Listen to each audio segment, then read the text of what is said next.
Guys, stock natin sa FL. Hinahanap nila hanggang ngayon sa FL.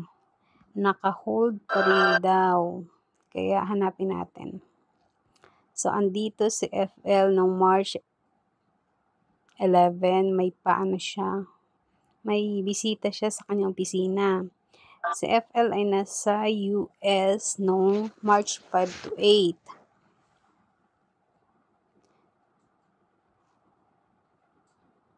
Pero ang nabasa ko ay March 10 ay nasa Pilipinas na siya ng umaga ng 5 a.m.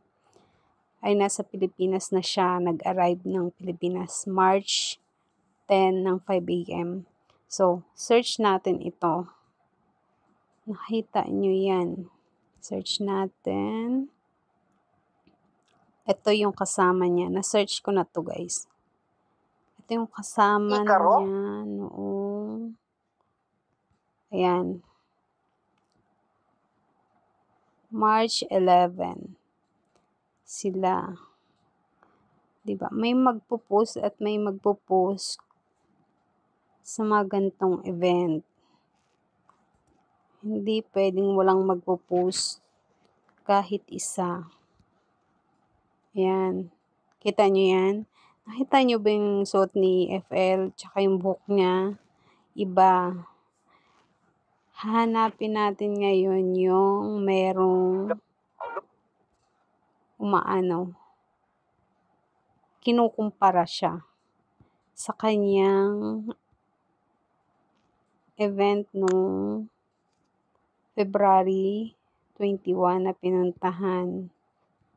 February 21, ito. Ayan. Kinukumpara. Tingnan yung damit at buhok ni FL. Medyo mahaba yung buhok niya dito. Tingnan nyo. Tingnan nyo. Diba? Iba naman. Tingnan nyo. Oh. Iba. Parang mas mahaba yung buhok niya doon kaysa dito. Dito mas maiksi na yung buhok niya. Oh.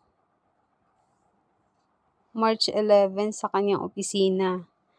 Naka-hold daw. Anong ginagawa niya dyan kung naka-hold siya, naka-detain siya? Diba?